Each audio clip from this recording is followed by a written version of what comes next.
vem há muito tempo tentando tratar dor de ouvido no cachorro. E são várias pessoas que passam pelo mesmo problema. Você tenta tratar, resolver uma otite, uma dor de ouvido no seu cão e resolve durante um tempo, daqui a pouco volta. Ou mesmo pessoas que já tentaram vários produtos comerciais, várias tentativas de tratamento e parece que o animal está sempre incomodado, está sempre coçando o ouvido, mexendo no ouvido, chacoalhando demais a cabeça. Ou mesmo aquelas pessoas que têm o cachorro que tem otite em um ouvido, cura, trata, melhora. Dali um tempo, volta, só que agora volta no outro ouvido. E aí você fica, trata um, trata outro, trata um, trata outro. Como resolver definitivamente? Ou por que é que grande parte das vezes esse tratamento não dá certo? Por que as pessoas perdem tanto tempo, gastam tanto dinheiro e não conseguem ter resultados para os tratamentos de ouvido nos cães? Vou explicar para vocês tudo em detalhes para vocês aqui. E eu preciso da ajuda e do apoio de vocês, dando seu joinha, seu like, comentando de que cidade você me assiste. Dependendo do horário que você está me assistindo, coloca aqui embaixo seu bom dia, boa tarde ou boa noite, tá? Mas seu joinha é muito válido e importante para o meu trabalho aqui. Primeiramente, a gente precisa entender que o ouvido ele é uma mucosa, né? E a gente precisa entender que o cão ele tem uma capacidade auditiva muito maior do que a nossa, muito superior à nossa. Ou seja, coisas que você nem está ouvindo, o seu cão está ouvindo. Então ele consegue ouvir, tem uma sensibilidade de audição muito maior do que a sua. Isso por si só já coloca o seu cão como sendo um animal que está mais passivo de ter otite, de ter dores de ouvido, problemas no ouvido, porque ele realmente tem o ouvido mais sensível. Logo, barulhos mais estrondosos, barulhos mais agudos vão acabar incomodando o seu cão e às vezes existem coisas na sua casa, na sua residência, no seu bairro, aí, na sua vizinhança, que já pode gerar esse incômodo maior para o seu cão por conta dessa capacidade auditiva do seu cão. Segundo ponto, a gente saber que a mucosa ela tem que sempre estar lubrificada. Todas as mucosas do nosso corpo elas são lubrificadas e o ouvido também. Ou seja, o ouvido produz a cera e a cera ela é normal, ela é necessária para a proteção do ouvido do cão. É a cera que tem tem um sistema imunológico que protege esse ouvido. Ou seja, na cera existem compostos que são antimicrobianos, antibacterianos, que vão fazer a proteção. Além da lubrificação da mucosa do ouvido, ela vai proteger o ouvido do seu cão. E muitas vezes a gente olha a cera e fala, ah, meu Deus, meu cachorro está com o ouvido com cera, vou limpar. Ou mesmo no pet shop, né? Muitas pessoas mandam o cão periodicamente para o pet shop, uma vez por semana, 2 vezes por semana, às vezes. E muitos pet shops têm o costume, né, o padrão, o protocolo padrão de fazer a limpeza do ouvido do cão, né? Você manda o animal e a pessoa pergunta, quer que limpe o ouvido? Ah, sim, claro, quero que deixe meu animal limpinho, logo, quero que você limpe o ouvido do meu cão, sim. E muitos cães não precisam da limpeza de ouvido. Muitos dos quadros de otite, que eu atendo, principalmente as consultorias online, que eu faço atendimento pelo WhatsApp aqui hoje, muitas das consultorias que as pessoas me procuram para resolver problemas de ouvido são por casos onde o animal não precisava fazer essa limpeza. E aí você limpando, você está tirando a camada protetora do ouvido e por isso o animal vai ter otite. Vários animais, quando tem esse padrão de tomar banho toda semana em pet shop e eles têm esse costume de limpar, pode procurar ver que exatamente pelo fato dessa limpeza que o animal começa a ter constantemente esses problemas de ouvido, né? Inclusive no meu curso, eu tenho um curso completo somente sobre problemas de ouvido, onde eu listo todos os detalhes sobre como fazer a limpeza, que produtos fazer a limpeza, quando usa um serominolítico, quando não deve usar serominolítico, produtos naturais, vou citar para vocês alguns produtos naturais que a gente usa também para ajudar, né, nessa limpeza do cão, mas você tem que entender que na maioria das vezes não é necessário fazer essa limpeza de ouvido ou não da forma com que eles fazem lá. Outro problema comum é a questão de alguns cães, eles têm muitos pelos no ouvido e não é necessário muitas vezes você arrancar esses pelos do ouvido, tá? Os pelos estão ali no ouvido para proteger também, evitar que entre sujeira, evitar que entre excesso de água, evitar outros agentes agressores, micro-organismos, né? Então, ou seja, eu preciso da cera protegendo e hidratando a parte interna do ouvido, não posso tirá-la, e eu tenho esse pelo que cresce exatamente para também diminuir essa irritação do ouvido, diminuir a agressão do ouvido. Então, se eu arranco os pelos e eu tiro a cera, limpo esse ouvido, eu estou deixando o ouvido sem proteção, logo meu cão vai ter mais quadros de otite, quadros de dor de ouvido. E a gente tem ainda alguns cães, né? Além dessa questão da capacidade auditiva, a gente tem algumas raças que tem a orelhinha caidinha, aquela orelhinha mais cabaninha, e temos aquelas cães que tem aquela orelhinha de pé. Ou seja, o tipo de orelha que o seu cão tem vai também influenciar para que ele possa ter mais otite ou para que ele possa ter menos otite, né? Ou seja, um cão que tem uma orelha caída, essa orelha fica mais abafada, ela fica mais protegida também. Só que se esse cão acaba tendo entrada de água, excesso de umidade, ou eu limpo demais esse ouvido, né? E esse cão tem a orelha caída, eu estou colocando esse cão em mais risco. Ou seja, cães com a orelha caída, eles têm menos necessidade, às vezes, de eu limpar ou remover esses pelos, porque ele já tem a orelha mais protegida. Cães com a orelha de pé, ele está mais tranquilo quanto a isso, porque ele está mais acostumado a essas agressões que a gente possa fazer, tanto com entrada de líquidos, quanto limpeza e manipulação. Então, o tipo de orelha do seu cão, inclusive comenta aqui embaixo. Vamos ver quem tem cães. Mas nós temos aqui na nossa audiência mais cães com orelha de pé ou com a orelha caidinha. Coloca aqui embaixo para mim como que é a orelha do seu cãozinho ou dos seus cãezinhos. E será que os cães que têm a orelha caída realmente são aqueles que têm mais otite? Coloca para mim aqui. Se o seu cão tem muita otite, ele tem a orelha de pé ou a orelha caída? Marca para mim aqui. Aqui você já começa a ver como às vezes, né, a pessoa fala: mas qual que é o melhor remédio? Qual que é o melhor medicamento para usar no ouvido do cão? Muitas vezes não é necessário medicamento.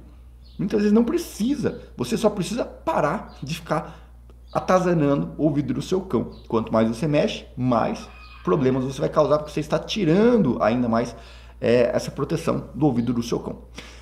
Ainda dentro desse tema, eu também não posso negligenciar, gente, que se eu estou dizendo que existe um sistema imunológico no seu cão, que faz a defesa do seu cão. O sistema imunológico faz a defesa do seu cão, natural. Esse sistema imunológico que ajuda nessa produção de cera. Então, a cera do seu cão sai com agentes protetores, que vão proteger o ouvido do seu cão.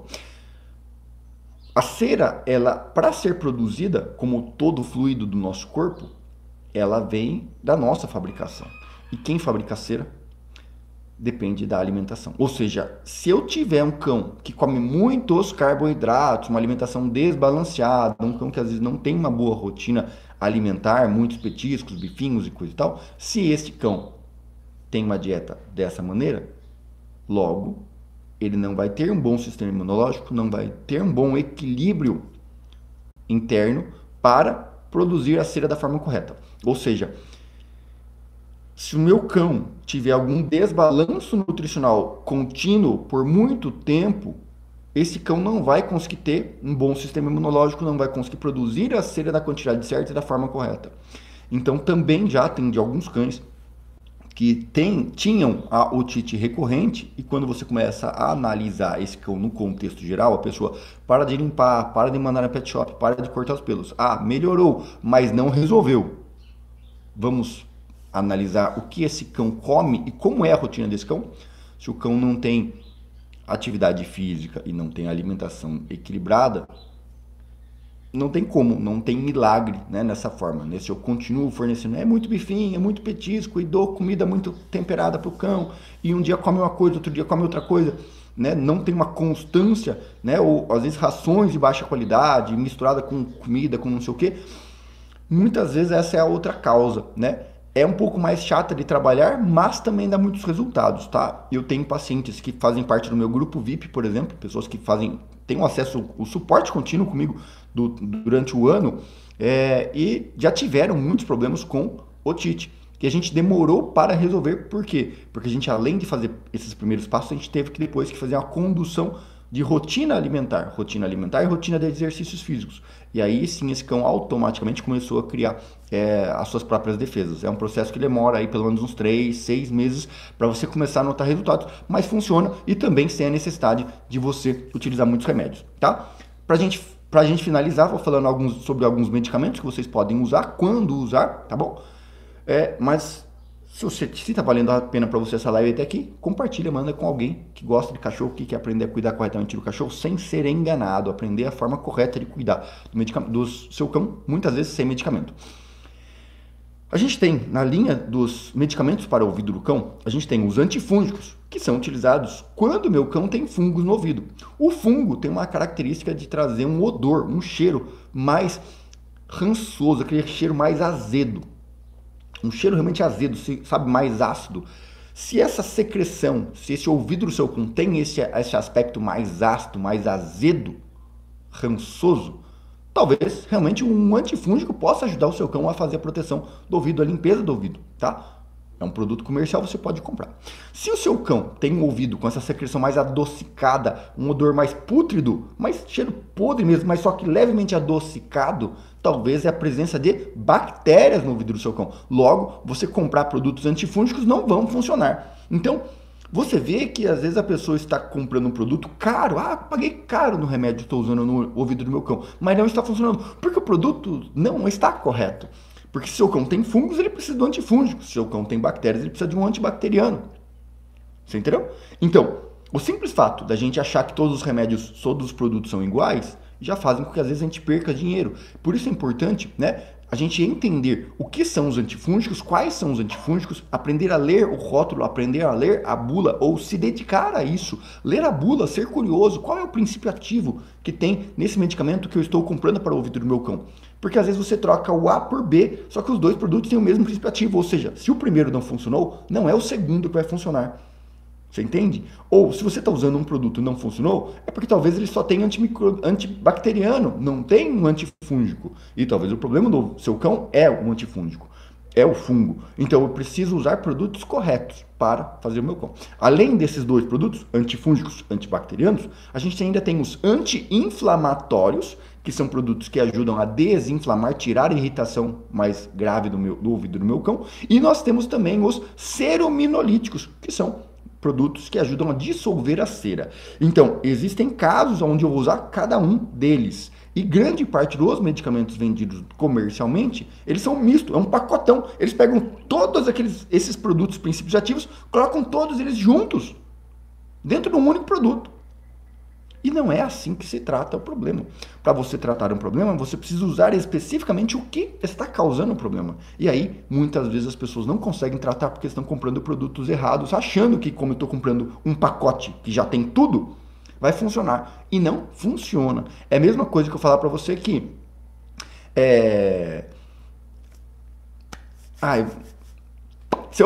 para mim fazer um bolo, eu vou jogar tudo junto de uma vez e... Não é assim, existem técnicas. Se eu vou fazer um bolo, que eu quero um bolo com cobertura, eu tenho que fazer, são situações separadas. Eu preparo a forma, preparo o forno, preparo a massa, para depois eu ter a solução, para mim ter a consistência correta de um pão, de um bolo, que seja. Ou seja, se eu quero curar o ouvido do meu cão, eu tenho que entender o que está acontecendo. Está com excesso de limpeza. Se eu estou limpando demais, eu estou agredindo a pele, então eu tenho que parar de fazer isso. Se meu cão está... com presença de fungos, aí sim eu vou usar um antifúngico, não preciso de um antibacteriano. Se não tem bactérias, não preciso de antibacteriano. Se meu cão está com excesso de produção de cera, aí sim eu vou usar um cerominolítico. Ou se ele está com a cera ressecada, aí sim eu vou usar um cerominolítico. Se não existe esta consistência, eu não preciso usar o cerominolítico, tá? Então, não confundam, os tratamentos são separados individualmente. Como eu falei, dentro do nosso curso lá sobre problemas de ouvido, eu explico com mais detalhes, com mais... nuances, né, com todos os detalhes, o que você precisa saber sobre cada um desses tratamentos. Mas em resumo, entendam isso, tá? Procurem, de preferência, produtos que sejam um ou dois princípios ativos e não um que tenha muitos princípios ativos. Então, anti-inflamatório quando está inflamado, cerominolítico quando está com muita cera, antifúngico quando tem esse odor mais azedo e antibacteriano quando está com odor mais adocicado, pútrido, por presença de bactérias, tá bom? Produtos naturais que a gente pode utilizar, produtos que eu gosto muito, tá? Vinagre de maçã, excelente para fazer limpeza de ouvido, tá? Principalmente quando tem a presença de fungos, ele tem efetividade. O vinagre de maçã tem efetividade tanto contra bactérias quanto contra fungos, mas ele é mais utilizado para os tratamentos antifúngicos. Como que eu faço? Pego o vinagre de maçã, eu vou usar 2 partes de água e 1 parte de vinagre de maçã. Eu vou usar um algodãozinho, apenas passar, eu não vou pingar, eu não vou jogar lá dentro, eu vou apenas passar pelo conduto auditivo do meu cão. Tem uma excelente eficácia, tá? Casos mais avançados, eu muitas vezes tenho que fazer uma limpeza prévia para depois utilizar o vinagre de maçã, porque senão ele pode arder. Por isso ele tem que sempre ser diluído, tá bom? Outro produto que tem uma excelente função antibacteriana, é um produto natural, própolis. Também uso ele diluído, só que eu posso fazer meio a meio, uma gota do própolis, uma gota de água, diluir e vou passar no condutor auditivo do meu cão também. É um produto que funciona muito bem. Quando eu vejo que o meu cão está com a cera ressecada, ou mesmo o ouvido muito inflamado, muito vermelho, eu posso usar a camomila. Faço um chá de camomila, tá? Um chá mais forte, né? Ou seja, com um pouco menos de água, para ele ficar mais concentrado. E eu vou usar esse pouquinho de chá também para passar no conduto auditivo do meu cão. São alguns dos produtos. Além disso, a gente tem também um outro produto, poucas pessoas usam, tá? Não é tão comum na nossa rotina, mas também tem um efeito legal para tratamento de ouvido, que é a prata coloidal, tá? Também pode ser utilizado para a limpeza de ouvido dos cães. E outro produto, para a gente finalizar aqui nossas dicas naturais, aqui, inclusive, para quem não sabe, quer saber mais, tem vários produtos naturais, plantas medicinais que você pode usar no seu cão. Eu escrevi esse ano, agora 2025, um e-book completo com mais de 30 plantas que você pode ter na sua casa, montar o seu jardim com plantas naturais, como usar, produtos para vômito, produtos para diarreia, animal com problema de pele, dermatite, coceira, otite, como estou explicando, várias plantas. Nosso e-book completo com mais de 30 plantas naturais que você pode utilizar, todo o nosso protocolo. Inclusive, se você se tornar meu aluno, você passa a ter acesso à nossa planilha de solução de dúvidas. Então, eu consigo mandar um vídeo específico para você, para poder te ajudar, te auxiliar. Se você for meu aluno, apoiando o meu trabalho, você vai ter acesso à nossa planilha de dúvidas, inclusive os nossos e-books de plantas. Para você ter acesso aos nossos materiais, tem lá o site dicadoveterinário.com, tem o nosso WhatsApp para você fazer consultorias comigo, os nossos cursos, nosso clube Dica do Veterinário, nosso grupo VIP. São muitos produtos para que eu possa te ajudar e estar mais perto de você, tá bom? E para a gente finalizar, outro produto que também pode ser utilizado muito, muito legal para otites, principalmente otites recorrentes, aquela otite mais crônica, onde realmente o ouvido está muito denso, muito irritado, muito inchado, é o óleo de copaíba. Eu gosto de usar o óleo de copaíba junto com o óleo de coco, tá? Também uma gota para um, tá? Uma mesma quantidade de óleo de copaíba, mesma quantidade de óleo de coco. Também vou passar no conduto auditivo. Só que eu não utilizo por um período maior do que 7 dias. Eu utilizo no máximo 7 dias, geralmente eu uso 3 a 5 dias, paro, aí eu mantenho a limpeza com talvez outro produto, dependendo da causa principal que tenha, né? Eu já identifiquei a causa principal, então eu uso óleo de copaíba com óleo de coco, 5 dias. Pauso durante 3 a 5 dias de novo, utilizando um outro produto, ou antifúngico ou antimicrobiano. E aí sim eu retomo com óleo de copaíba mais 5 dias. Tratamentos longos, tratamentos mais recorrentes, a gente pode utilizar dessa maneira, tá bom? Quem gostou da nossa live, digita 10. Quem quiser ter mais contato e acesso a mim, é sempre um prazer estar com vocês no nosso WhatsApp, nos nossos cursos, nossos e-books, tá? É uma forma de você apoiar meu trabalho e eu poder estar ao seu lado, tá bom? Digita aí 10, 10, 10. Se você gostou, compartilha para quem fez sentido este vídeo, tá bom? Amanhã eu vou estar fazendo outra live para vocês, pretendo estar todos os dias ao vivo aqui com vocês por volta desse horário, 7, 7 e meia da manhã. Tá bom? Dica do veterinário.com, um grande abraço, tchau.